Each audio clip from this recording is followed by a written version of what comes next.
Hi, my name is Tom. I play music as How to Dress Well, and you're watching the AU review. Yeah, to be honest, I can't even really remember when I start and when I finish doing that kind of thing.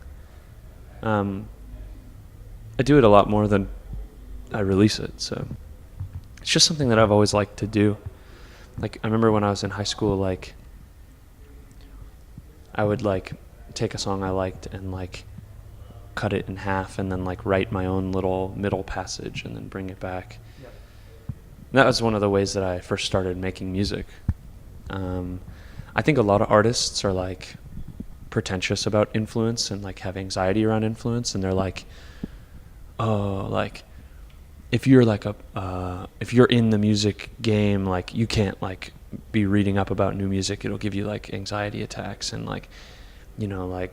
when I work on my record, I just want to be alone and listen to no music or whatever. And it's just not how I work. If I start on a song and I'm oh shit, that reminds me of this, I immediately go listen to it and think why do I love this song so much that it snuck into me and now I'm writing it anew, and listening to music and appreciating music and loving music is such a huge part of my life in general, and then my writing process in particular, that it's just something I always do.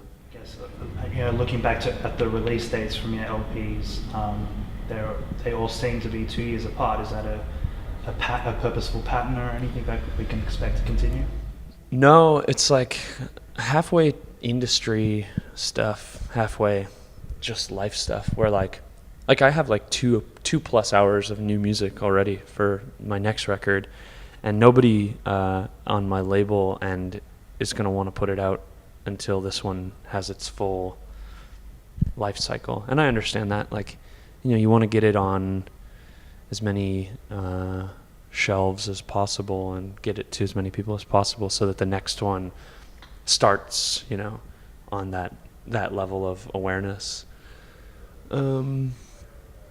And then it's also I don't want to be putting out a record every year, because then that would mean I never had any downtime where I'm not spending 18 hours in Sydney and then 18 hours in Melbourne and then but yeah, I don't know.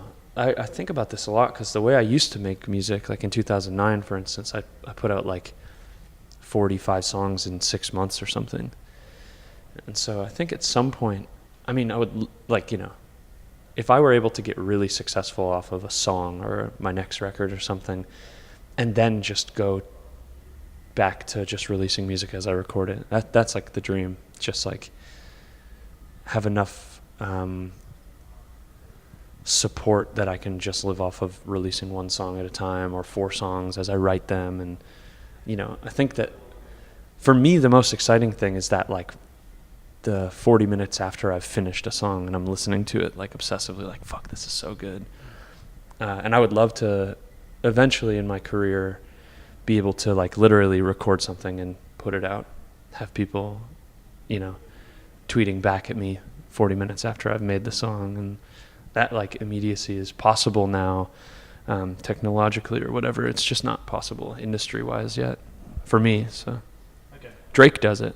You know what I mean? But that's I think what he's doing right now is so tight. He puts out, Nicki Minaj did it too. She put out 12 songs before she put out her record. They turned out to be the 12 best songs that she put out all year or whatever. But yeah, it's a cool possibility.